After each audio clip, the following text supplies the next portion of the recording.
Oke, kali ini kita akan membahas materi yang sangat erat dengan kehidupan sehari-hari, yaitu aritmatika sosial.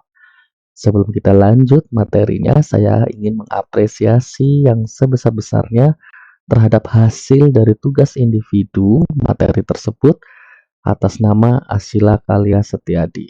Nah, langsung saja kita pelajari materinya secara bersama-sama. Yang pertama adalah mencari keuntungan atau kerugian. Nah, di mana mencari keuntungan kerugian di sini adalah sudah diketahui harga jual maupun harga belinya. Maka kita bisa dapatkan untuk ini adalah harga jual dikurangi harga beli. Kenapa? Karena keuntungan ini didapat ketika kondisi harga jualnya ini lebih tinggi daripada harga belinya. Contoh soalnya, misalkan ada sebuah pedagang membeli buku harganya 60.000, kemudian dijual lagi 75.000. Maka pedagang tersebut mendapatkan keuntungan sebesar 15.000 hasil dari 75.000 dikurangi 60.000. Kemudian untuk soal yang rugi ini biasanya ada kondisi tertentu yang membuat kondisi tersebut menjadi rugi. Misalkan barangnya sudah mau rusak, nggak laku lama, tidak laku terjual seperti tersebut ya. Maka ini akan mengakibatkan harga jualnya menjadi lebih kecil daripada harga belinya. Contohnya yang kedua ini, belinya 150.000, kemudian dijual lagi hanya 130.000. Mungkin karena kondisi tertentu seperti itu ya, sehingga karena harga jualnya lebih rendah, maka harga beli dikurangi harga jual sehingga mengakibatkan kondisi rugi, yaitu sebesar Rp20.000. Selanjutnya bagaimana mencari persentase untung dan rugi. Jadi setelah tadi kita tahu harga jual, harga beli, kita bisa menghitung keuntungannya. Nah, kita pengen tahu nih berapa persen sih keuntungannya. Maka rumusnya adalah untung dibagi harga belinya kemudian dikali 100. Berikut contoh soalnya. Harga beli sebuah barang 80.000, kemudian dijual lagi nih 100.000. Berapa persen keuntungannya? Maka kita bisa kurangi dulu harga jual dan harga belinya, maka kita dapatkan bahwa keuntungannya ini adalah 20.000.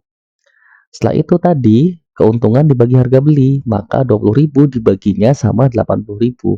Kemudian dikali 100. Nah, di sini masing-masing punya 4 nol bisa kita coret. Sehingga 2/8 dikali 100 yaitu hasilnya adalah 25. Sehingga persentase keuntungannya adalah 25%. Nah, selanjutnya adalah mencari untung atau rugi, tapi yang diketahui bukan dari harga jual, tapi dari besar persentasenya. Jadi ini kebalikannya dari dua contoh soal yang sebelumnya. Kalau sebelumnya kita menghitung persentasenya, ini kebalikannya. Dari persentase kita hitung nih, untung berapa rupiah gitu ya. Rumusnya adalah persentase keuntungan dikali harga beli, di mana persentase ini bisa kita rubah menjadi P per 100, di mana P ini adalah angka dari persentase. Kemudian P per 100 ini dikalikan harga beli. Nah, agar lebih paham, simak contoh soalnya. Harga beli sepatunya ini adalah 200.000. Nah, di sini sepatu tersebut sama seorang pedagang ingin dijual dengan mengambil keuntungan 15%. Maka pedagang tersebut nih akan untung berapa rupiah kalau pengen untung 15%. Maka kita bisa tulis keuntungannya itu 15% dikali 200.000. Nah, 15% ini sendiri kan bisa dirubah menjadi bentuk per 100 gitu ya, atau diubah menjadi pecahan. Jadi 15% ini kalau diubah jadi pecahan menjadi 15 per 100. Nah, jadi P yang tadi sini adalah angka dari persentasenya, yaitu 15. 15 per 100 dikali 200.000. Ini ada angka 02 di bawah, bisa kita coret, berarti 200.000-nya juga kita coret. Sehingga tinggal 15 kali 2000, sehingga hasilnya adalah 30.000. Jadi, pedagang tersebut akan mendapatkan keuntungan 30.000 kalau pengen untung 15%. Selanjutnya, mencari harga jual.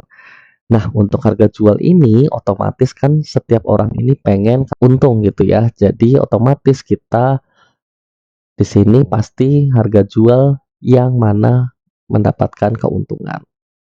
Sehingga harga jual tersebut ya pasti adalah harga beli ditambah besar keuntungannya. Namun kalau memang nanti kondisinya rugi, maka harga jual itu adalah harga beli dikurangi kerugian. Kemudian yang selanjutnya adalah menghitung harga jual, tapi yang diketahui ini adalah dari persentase keuntungan, atau dalam kata lain besar keuntungannya belum kita ketahui, jadi harus dicari terlebih dahulu, terutama kalau keuntungan tersebut yang harus kita cari dari besar persentasenya. Simak beberapa contoh soal. Oke, yang pertama adalah kondisi di mana besar keuntungannya sudah langsung ditentukan. Kita pengen untung sekian. Nah, jadi contohnya harga belinya 50.000, pengen dapat untung 10.000. Maka ini tinggal dijumlahkan saja. Harga belinya 50 ditambah keuntungan 10, maka nanti harus dijual kembali dengan harga 60.000. Kalau contoh soal yang sebelumnya, yang selanjutnya, ini keuntungannya harus kita hitung terlebih dahulu. Kenapa? Karena di sini diketahuinya harga beli 200.000, sedangkan keuntungannya dalam bentuk persentase, yaitu 20%. Nah, jadi kita hitung dulu besar keuntungannya, yaitu 20% dikali 200.000. Nah, di mana 20% ini bisa dijadikan 20/100 dikali 200.000, sehingga kita dapatkan besar keuntungannya 40.000. Nah, setelah tahu nih besar keuntungannya, kita jumlahkan sama harga belinya, menjadi harga jual yaitu 200.000 ditambah 40.000 yaitu 240.000. Kali ini kita akan membahas tentang diskon. Siapa sih yang gak suka diskon? Semua orang pasti suka diskon. Namun perlu diketahui, diskon jika dari sudut pandang penjual, maka ini adalah kondisi mengurangi harga, atau dengan kata lain bisa dibilang rugi gitu ya, karena harus mengurangi harga. Walaupun ada istilah track marketing dan sebagainya, seperti itu ya. Tapi secara kondisi atau secara teori, diskon ini adalah mengurangi harga. Kita mulai mempelajari bagaimana menghitung persentase diskon. Sama seperti menghitung persentase untung dan rugi, hanya saja beda istilahnya.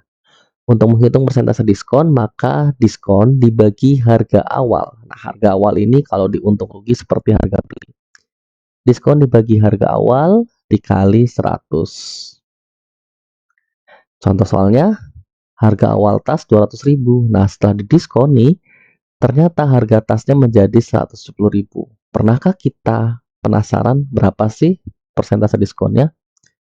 Nah, kalau kalian pengen tahu, maka tinggal dikurangi saja. 200.000 dikurangi 170.000, kita ketahui besar diskonnya 30.000. Setelah itu, kita lanjut 30.000 ini dibagi 200.000, kemudian dikali 100. Ini kita coret ada 0,4, kita coret ada 0,4, sehingga 3 dibagi 20 atau 3/20 dikali 100. Nah, menghasilkan angka 15%. Oh, ternyata besar diskon yang didapatkan adalah 15%. Kemudian mencari besar diskonnya. Nah, sama ya, seperti tadi mencari keuntungan, tapi di sini yang diketahui adalah persentase diskonnya. Sama tadi, kalau tadi persentase keuntungan dikali harga beli, maka kalau untuk mencari diskon, persentase diskon dikali harga awal. Contohnya, nah ini sebuah adegan yang sangat sering kita alami ya, ketika kita pergi berbelanja. Misalkan ada baju nih, harganya 120.000. Kemudian ada tulisan nih, diskon 25%. Nah, berapa besar diskonnya? Bisa kita hitung, 25% dikali 120.000. Nah, 25% ini sendiri bisa kita ubah menjadi bentuk pecahan menjadi 25/100 kali 120.000. Ya, maka kita bisa hitung hasilnya menjadi 30.000. Oh, ternyata nanti kita akan mendapatkan diskon sebesar 30.000. Nah, yang selanjutnya adalah harga akhir. Harga akhir ini adalah harga yang harus dibayar atau dikeluarkan oleh pembeli. Nah, tadi karena diskon ini adalah mengurangi harga, maka nanti untuk mencari harga akhir, yaitu adalah harga awal dikurangi besar diskonnya. Contohnya, harga awalnya 300 kemudian dapat diskon 20%. Maka berapa harga akhirnya? Atau kalau ada yang beli harus bayar berapa? Seperti itu ya. Sama seperti sebelumnya ya, yang tadi contoh soal sebelumnya, yaitu untuk ini kita harus hitung dulu besar diskonnya dari persentasenya. Maka 20% dikali 300.000. 20% ini bisa kita tulis 20 per 100 dikali 300.000 menghasilkan 60.000. Nah, kita udah tahu nih, kalau kita nanti dapat diskonnya sebesar 60.000, maka ini akan mengurangi harga dari 300.000. Sehingga nanti harga akhirnya menjadi 300.000 dikurangi 60.000, yaitu 240.000. Atau dengan kata lain, jika ada pembeli yang ingin membeli, maka hanya membayar Rp240.000. Demikian, sekian dan terima kasih.